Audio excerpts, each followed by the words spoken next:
Assalamualaikum. My name is Aina Batrisha binti Haranizam. Today, our group want to present our proposal. First of all, I want to present the introduction. The Ministry of Education Environmental Service Centre make a competitive proposal on behalf of the other government agency. The Minister welcomed support in 2015 for the Environmental Service Action Plan, also known as the ESAP, which called for a temporary review of progress by 2018 and a final evaluation by 2020 to facilitate or encourage liberalization, facilitation, and collaboration on environment service. Next, I want to present the company background. We are SAVER and we provide environmental consulting service. We are specialists in the field of tree planting, consultancy, and consulting for environmental management service. Furthermore, SAVER was founded on 12 March 2012. Our company in Johor Bahru comprises 5 friendly people who contribute idea and effort in order to make it successful. Our main concern is to consult with the environment, in particular the planting of trees. Our target market is the public and also business enterprise. Furthermore, our company vision is that we are committed to a future and to developing environmental planting. For instance, like better life and also ecological growth for future generation. In the meantime, our mission of the company is to improve environmental quality for good public health and to avoid adverse effect for human being and the environment, and lastly to guarantee the protection and sustainability of our service.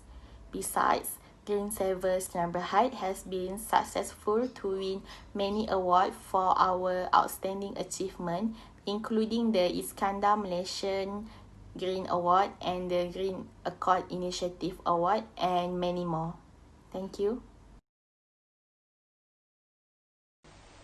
Assalamualaikum warahmatullahi wabarakatuh to Madam Nur Shamalia binti Ngah. My name is Nur Shafina binti Nasharuddin. I will proceed the presentation of this RFP. I will explain more about this project work's goals and objective. So, the goals for our project is to help communities of the area province plant and maintain trees in a way that is ecological sustainable and incorporates the principle of successful community-based project. So, there are several objectives that we want to achieve throughout this project. So, firstly, the first objective is to identify dissatisfied customer. This is because we can see what the weakness of our service so that the next project we will improve more and give satisfaction to the customers.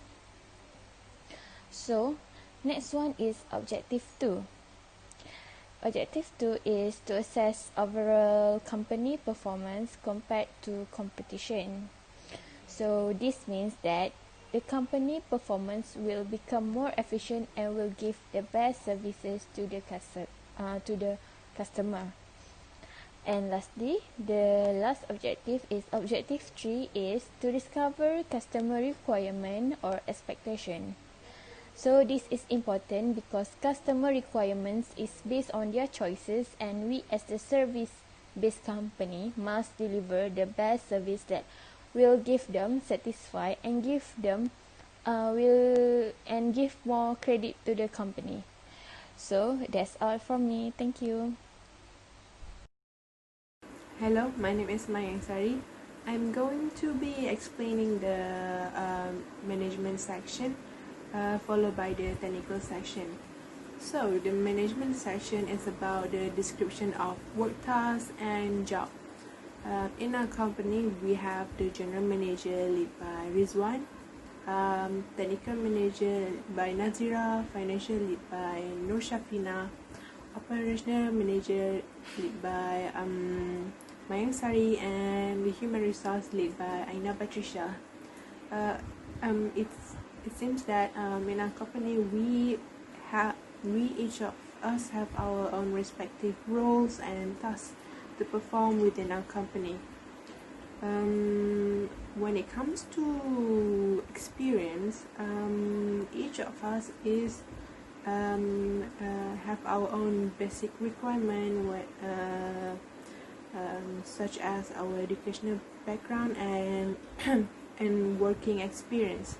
At least we have our own educational background on department that we are supposed to. So the general manager deals with the overall management of the company while increasing the productivity of the company. Other than that, general manager must not overlook the important things, such as they must the first one to be to start for the planning of any kind of programs or projects that they are supposed to do. They must the first person who initiate everything, be it a discussion with the staff or with the customers. The reason where they are general manager is because they can lead or make proper decision for the head of other management department. Our general manager is led by Mr. Rizwan. Next is the operational management. Operational management has something to do with the flow of the planning from the beginning to the end.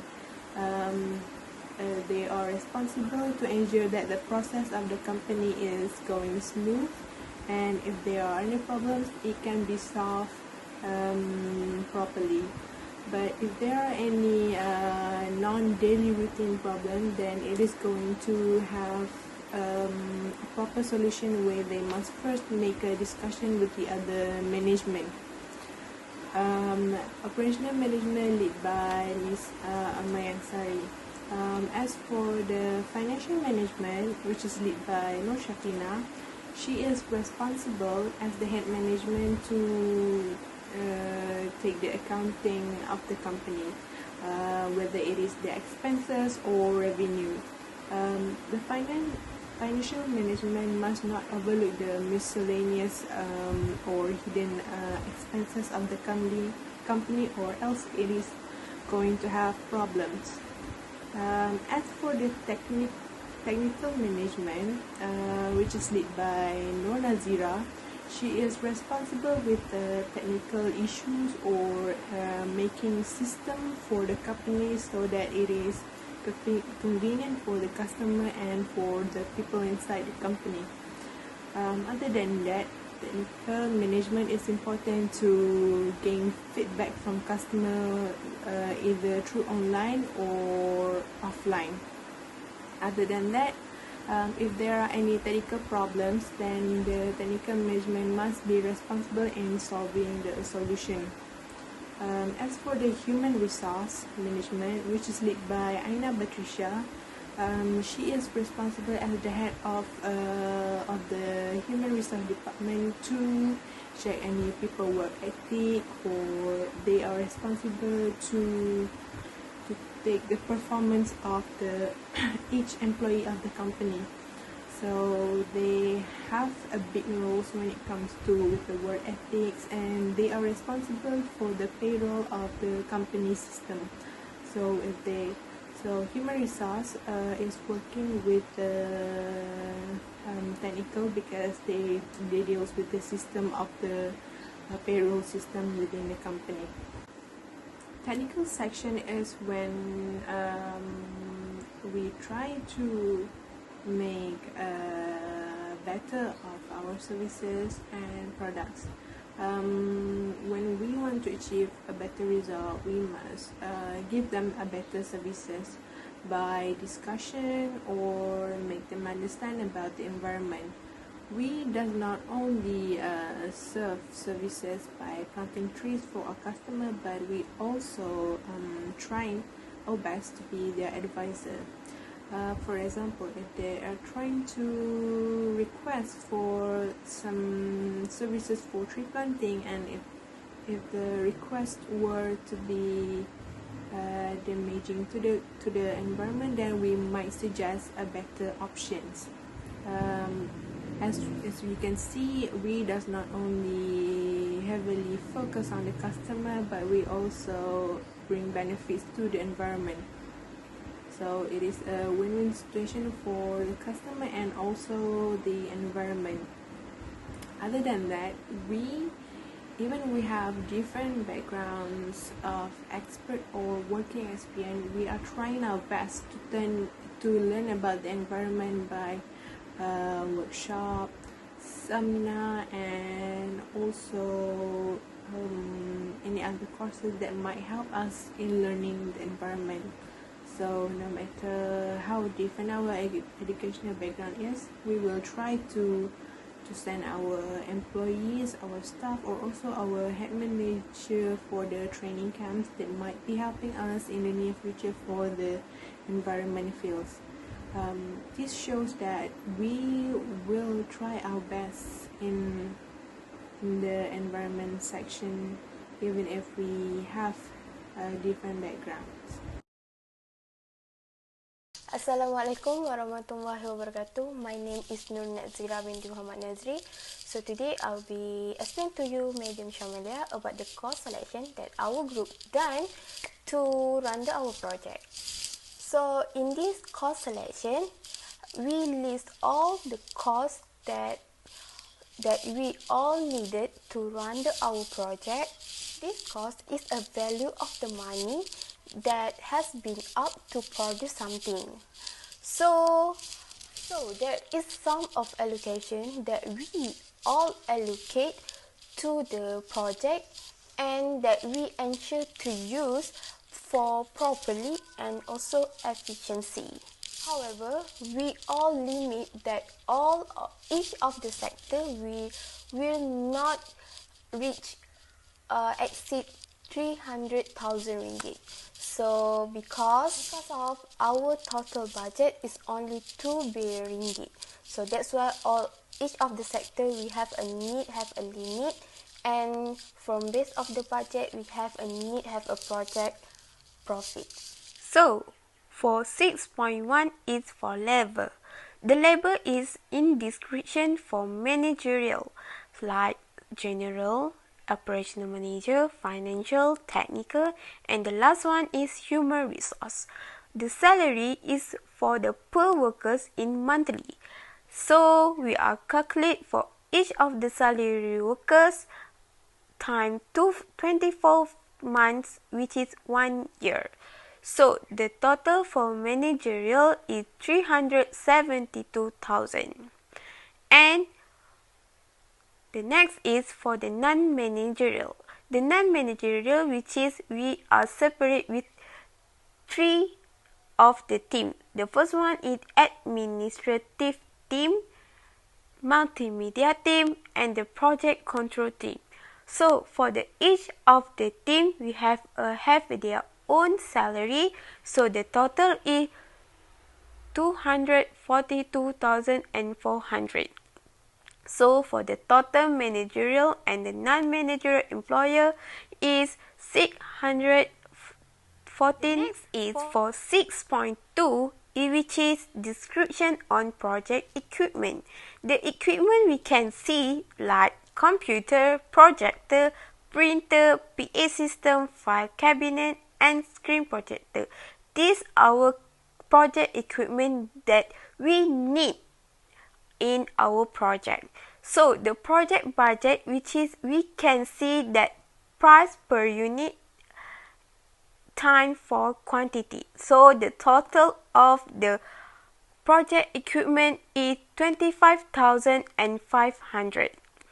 And the next is 6.3. 6.3 we can see for description on project materials. The project materials that such as A4 paper, first aid, chair for office, desk for office, fertilizer, polybag, seeds, and mulching.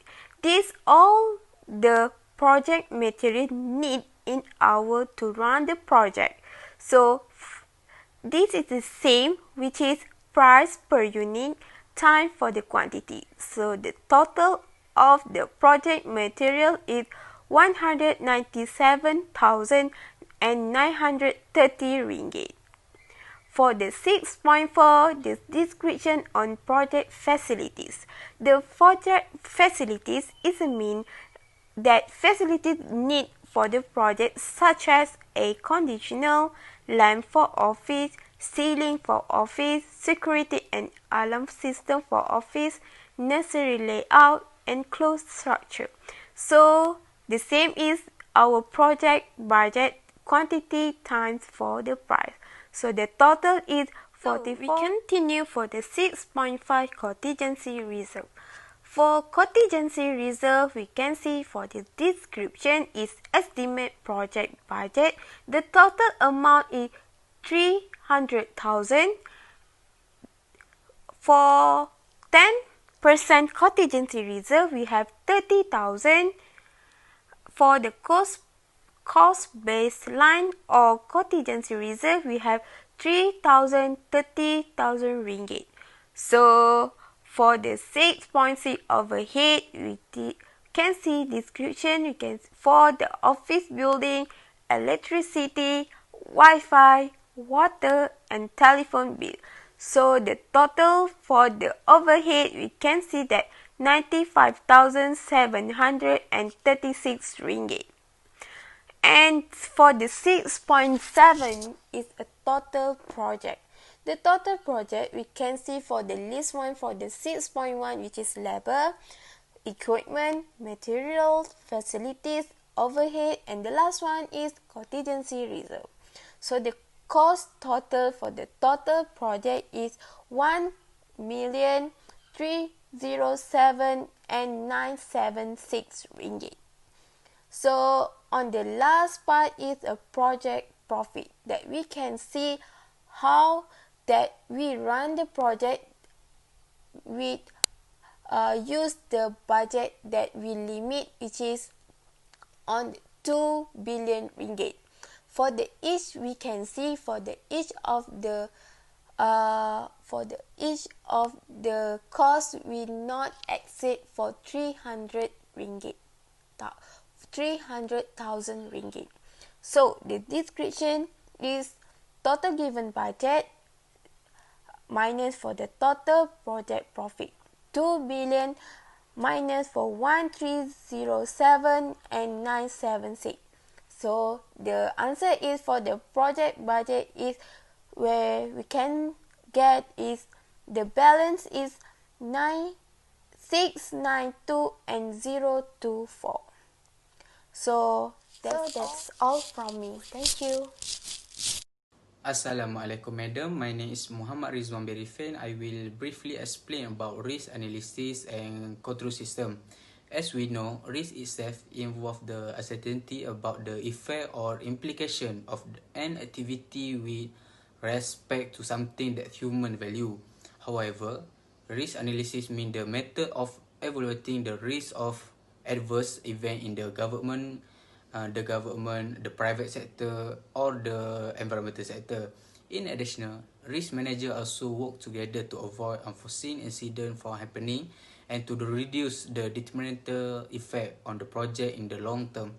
There are few things that we can see under the risk analysis, such as risk identification, risk assessment, risk response planning, and also risk monitoring.